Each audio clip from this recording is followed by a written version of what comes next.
ഈ അടുത്ത് ഓഫീസിൽ ഒരു കുട്ടിയും പാരൻസും വന്നിരുന്നു. അപ്പൊ വന്ന് എൻ്റെ അടുത്ത് ഇരുന്നു.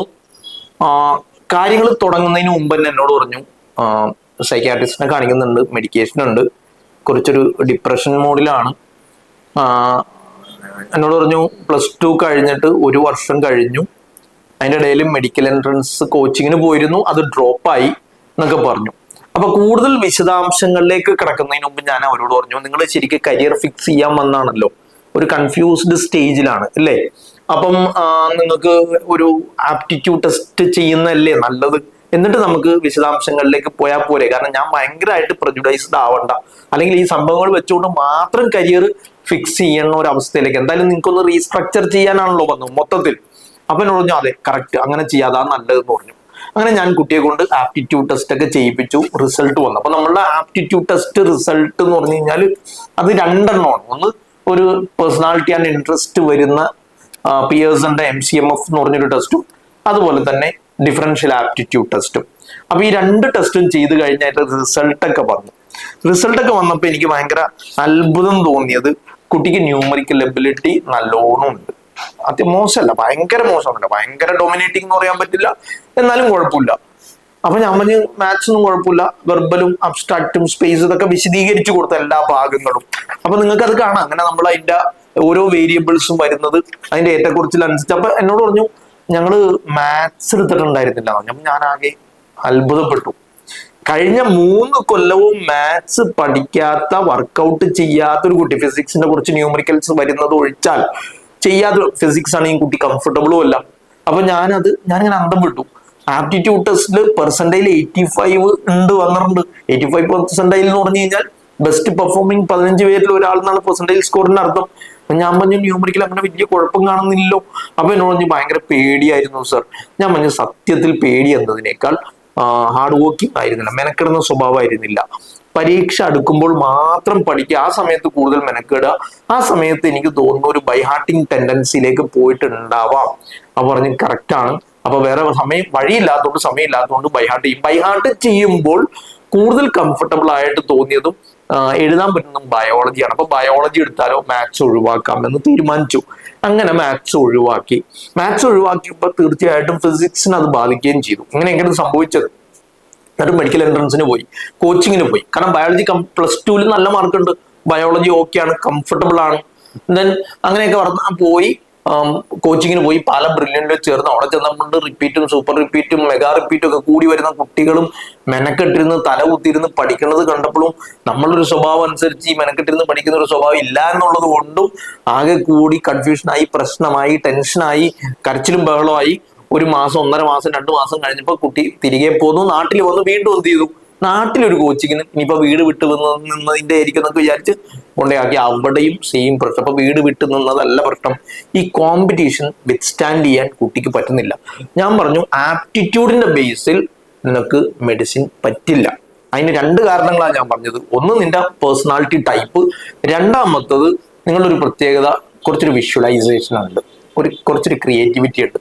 അപ്പോഴാണ് എന്നോട് പറഞ്ഞത് സർ ഞാൻ ഈ ബയോളജിയിലേക്ക് വരക്കുമ്പോൾ നല്ല വൃത്തിയായിട്ട് വരക്കുമായിരുന്നു, അപ്പൊ അതിലെനിക്ക് ഭയങ്കര, അപ്പൊ അത് നല്ലതാണല്ലോ. ഇപ്പൊ മെഡിസിൻ ഏതായാലും പോയി, എന്നാ പിന്നെ ആർക്കിടെക്ചറിലേക്ക് പോയാലോ എന്ന് ആലോചിച്ചു. പക്ഷെ ആർക്കിടെക്ചറിന്റെ ഒരു പ്രശ്നം, ഞാൻ മാത്സ് എടുത്തിട്ടില്ല.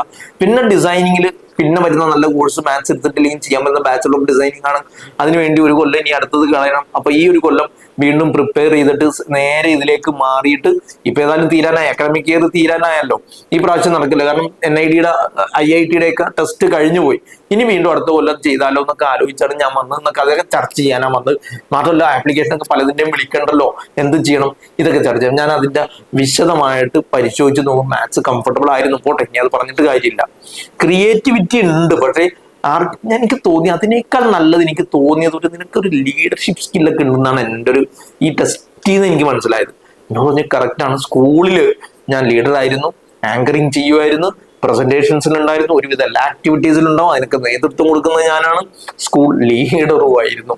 ഞാൻ പറഞ്ഞ അതിനേക്കാൾ പ്രധാനം, അതോടൊപ്പം വേറൊരു കാര്യം, നന്നായി വായിക്കുമായിരുന്നു നീ എന്നാണ് എനിക്ക് മനസ്സിലായത്. എന്നോട് പറഞ്ഞു അതെ, സോഷ്യൽ സബ്ജക്റ്റുകൾ, കറണ്ട് ഇഷ്യൂസുമായിട്ട് ബന്ധപ്പെട്ട കാര്യങ്ങൾ, പൊതുവായ സാധനങ്ങൾ, ഒരു ഫിക്ഷൻസ് ഓറിയന്റേഷൻ, ഫിക്ഷനൊക്കെ വായിക്കും. അതോടൊപ്പം തന്നെ ഇത്തരം സീരിയസ് ടൈപ്പ് ബുക്കുകളിലേക്കൊക്കെ പോയി വായിക്കുമായിരുന്നു. ഫിനാൻസ്, ഇക്കണോമിക്സ്, സോഷ്യോളജി, അങ്ങനത്തെ എല്ലാ ടൈപ്പും. അപ്പൊ എനിക്ക് ഭയങ്കര, ഞാൻ പറഞ്ഞു സത്യത്തിൽ നിന്റെ കരിയർ ഈ മെഡിസിനും ഡിസൈനിങ്ങും ഒന്നുമല്ല, നിനക്ക് HR, social work, civil service, management, general management programs ഒക്കെ ഇങ്ങനെ പറഞ്ഞു. അതിനെക്കുറിച്ച് വിശദമായിട്ട് സംസാരിച്ചു. അവസാനം എന്തുകൊണ്ടാണോ ചിന്തിച്ചതെന്നും മൊത്തത്തിൽ അതൊക്കെ ഒഴിവാക്കി വേറൊരു കരിയർ ഓറിയന്റേഷനിലേക്ക് മാറി. എന്ന് മാത്രമല്ല, ആള് ഭയങ്കര ഹാപ്പി ആയി, കോൺഫിഡന്റ് ആയിട്ടാണ് പോയത്. ഞാൻ പറയുന്നത് എന്താണെന്നറിയോ, നമ്മൾ പലപ്പോഴും ചെയ്യുന്ന എന്താ, നമ്മളുടെ ഒരു ജനറേഷൻ പാരന്റ് ചെയ്യുന്നൊരു ഇതെന്താ, നമ്മളൊക്കെ കഷ്ടപ്പെട്ടതുപോലെ മക്കൾ കഷ്ടപ്പെടാൻ പാടില്ല എന്ന് വിചാരിച്ചിട്ട് അവരൊരു പൂ ചോദിച്ചാൽ നമ്മളൊരു പൂക്കാലം അവർക്ക് കൊടുക്കും, അല്ലെങ്കിൽ ഒരു പൂന്തോട്ടം കൊടുക്കും നമ്മൾ, അല്ലേ? ദെൻ അതുപോലെ അങ്ങനെ സ്നേഹിക്കുന്ന പാരന്റ്സ് യഥാർത്ഥത്തിൽ ചെയ്യേണ്ടത് എന്താ, കുട്ടിയുടെ ഒരു സ്കില്ല് കണ്ടെത്താൻ ശ്രമിക്കണം. പ്രത്യേകിച്ച് നമ്മൾ അവരുടെ കരിയർ ഡെവലപ്മെന്റിലാണ് കൂടുതൽ ഫോക്കസ് ചെയ്യുന്നത്. ഈ കരിയർ ഡെവലപ്മെന്റ് ഫോക്കസ് ചെയ്ത് കുട്ടി സ്വയം തന്നെ ഒരു കരിയർ കണ്ടെത്തി, അല്ലെങ്കിൽ ഈ ആപ്റ്റിറ്റ്യൂഡ് ടെസ്റ്റ് ഒക്കെ നടത്തി ഒരു കരിയർ കണ്ടെത്തി അതിലേക്ക് അങ്ങ് ഡിസൈഡ് ചെയ്ത് ഫോക്കസ് ചെയ്താൽ സംഭവിക്കുന്ന ഒരുപാട് ഇഷ്യൂസ് ഇല്ലാതാവും. നേരത്തെ പറഞ്ഞു മാത്സ് സത്യത്തിൽ കുട്ടിക്ക് പ്രശ്നമായിട്ടല്ല, പേഴ്സണാലിറ്റിയിലെ ചെറിയ പ്രശ്നമാണ്. അതൊന്ന് ലേണിംഗ് പാറ്റേണും സ്റ്റഡി പാറ്റേണൊക്കെ ഒന്ന് കാര്യമായി ചേഞ്ച് വരുത്തിയിരുന്നെങ്കിൽ ഈ ആപ്റ്റിറ്റ്യൂഡ് ടെസ്റ്റ് ആദ്യം ചെയ്തിട്ട് അപ്പൊ മാത്സ് കഴിയുന്നൊരു ബോധം കുട്ടിക്ക് വരും. ദെൻ അങ്ങനെ വരുമ്പോൾ കുട്ടി മെനക്കെടാൻ തയ്യാറാവും. കുറച്ചൊക്കെ ഒരു ലേണിംഗ് പാറ്റേൺ ഒന്ന് മാറ്റി കൊടുത്തേച്ചാൽ മതി. ഭയങ്കര മെനക്കെടുന്ന ടൈപ്പ് ആവണമൊന്നുമില്ല. ഈ കുട്ടിയുടെയൊക്കെ ഒരു പ്രത്യേക നല്ല ഇന്റലക്ച്വൽ കപ്പാസിറ്റി ഉള്ള കുട്ടിയാണ്. വെർബൽ റീസണിങ് ഭയങ്കര ഹൈ ആണ്. വെർബൽ റീസണിങ് ഉള്ള ആളുകൾ കുറച്ചുകൂടി ഒരു കോറിലേഷനും അസോസിയേഷനും ഒക്കെ വരുന്ന ടൈപ്പാ. അത്തരം കുട്ടികൾക്ക് ഒരുപാട് കാര്യങ്ങളിലേക്ക് മാറാൻ പറ്റും.